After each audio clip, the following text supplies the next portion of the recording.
வணக்கம் sir. Low budget Yuvraj பைக்ஸில் பாருங்கள், நீங்கள் அருமையாக Pulsar 220 2020 single owner ABS model showroom கண்டிஷனில் சாருக்கு டெலிவரி கொடுக்குறோம். வண்டி பக்கா கண்டிஷனுக்கு. சாரை கேட்கலாம் எப்படி வந்தார், என்ன பண்ணோம். நாங்கள் சாருக்கு ஃபைனான்ஸ் போட்டு கொடுத்துருக்கோம். ஃபைனான்ஸ் கொஞ்சம் ஃபஸ்ட்டில் கேட்கும்போது பார்த்தீங்கன்னா ஃபைனான்ஸ் அரேஞ்ச் ஆகலை. அதுக்கப்புறம் நம்ம ரெக்வஸ்ட் பண்ணி சாருக்கு ஃபைனான்ஸ் பண்ணி கொடுத்து இந்த வண்டி டெலிவரி கொடுக்குறோம். சொன்னது சார். வணக்கம் சார். நல்லா இருக்கீங்களா? நான் நல்லா இருக்கேன். நான் இங்கே அரக்கோணத்துலேருந்து மேலேட்லேருந்து வரேன். அப்படிங்களா? Okay okay. எப்படி சார் நம்மளுடைய கடை இங்கே ஒரு அரக்கோணத்துலேருந்து இங்கே இருக்குது எப்படி சார் தெரிஞ்சது? யூடியூப் பார்த்து வந்தேன் சார். உண்மையிலே சொல்கிறேன், இங்கே வந்த யூடியூப்பில் கூட அவ்வளோ இல்லை, இங்கே வந்ததுக்கப்புறம் கொஞ்சம் நல்லாவே இருக்குது. உங்கள் ஸ்பீச் ஆகட்டும், கஸ்டமரோட சாட்டிஸ்ஃபேக்ஷன் நல்லா இருக்குது. ஓகே. மெக்கானிக்கு எங்களுடைய இது எல்லாமே பக்காவாக பண்ணி தராங்க. ஃபைனான்ஸ் ஆல் ஓவராக உங்களுக்கு எவ்வளோ சார்? பக்கா சார். ஃபேவராக பண்ணி கொடுத்துருக்கீங்க. எனக்கு best mostly. Okay sir. Okay. இதில் சார் இவரோட ஃபஸ்ட்டு பைக்குன்னாரு.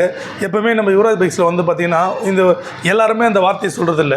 ஒரு சிலர் தான், அதாவது ரியலாக இருக்கிறவங்க தான் என்னோடய ஃபஸ்ட்டு பைக்கு இல்லை சார் நான் கொஞ்சம் கொஞ்சமாக சேர்த்து வச்சு வாங்கியிருக்கேன் அப்படின்னு சொல்லுவாங்க.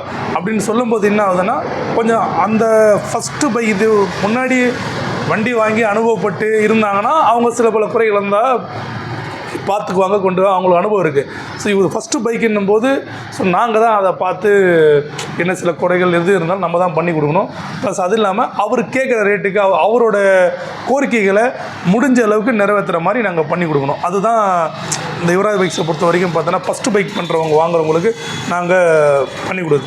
எப்படி சார் நான் சொல்கிறது உண்மை தானே? உண்மை தான் சார். ஏன்னா சில பேர் சொல்லுவாங்க. இல்லை ஓகே, நிறைய தான் பண்ணியிருக்கீங்க, எல்லாமே ஓகே. எனக்கு நான் என்னென்ன இது சொல்லிட்டு போனால் எல்லாமே கிளியராக பண்ணி வச்சுருக்கீங்க. ஓகே தான். ஓகே, நல்லது சார். அதான் சார், நம்மளோட யூடியூப் சேனல் நீங்கள் யூடியூப்பில் போயிட்டு யுவராஜ் பைக்ஸ்ன்னு போட்டாலே நம்மளோட யுவராஜ் பைக்ஸ் வந்துடும். அதில் என்னோடய ஃபேஸ் வரும். ஸோ அதான் உங்களுக்கு ஐடிஃபை. நீங்கள் அதை சப்ஸ்கிரைப் பண்ணி வச்சிட்டிங்கன்னா டெய்லி நாங்கள் வீடியோ போடுவோம். இருக்கிற வண்டி மோஸ்ட்லி இன்றைக்கி இப்போ இருக்கிற வண்டியை விட நாங்கள் டெலிவரி வண்டி தான் அதிகம் போடுறோம். ஸோ நாளைக்கு இன்றைக்கி டேட் என்னப்பா வந்துட்டேன்? என்னடா இன்றைக்கி டேட் 13. சரி, நாங்கள் டேட்டு பார்க்காத உலகம், அதனால தான் ஞாபகம் இல்லை, மறந்துடாது, கோச்சிக்காதீங்கன்னா. இல்லை காமெடியாக பண்ணுறேன்ட்டு 14 13 சார். 13/6/2024 இன்றைக்கான டேட்டில் இதை போடுறோம். நாளைக்கு 14 டேட்டில் அவைலபிலிட்டியை நாளைக்கு காலையில் நான் உங்களுக்கு போஸ்ட் பண்ணுறேன். ஏன்னா நிறைய வண்டிங்க வந்திருக்கு, மைலேஜ் வண்டி, ஸ்போர்ட்ஸ் வண்டி, ஸ்கூட்ரு எல்லாமே வந்திருக்கு. நாளைக்கு போடுறேன்.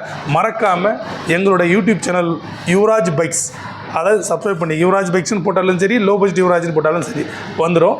சப்ஸ்கிரைப் பண்ணி வச்சுக்கோங்க. நம்மளோட எல்லாருக்கும் அனைவரும் நல்ல வணக்கம், நன்றி.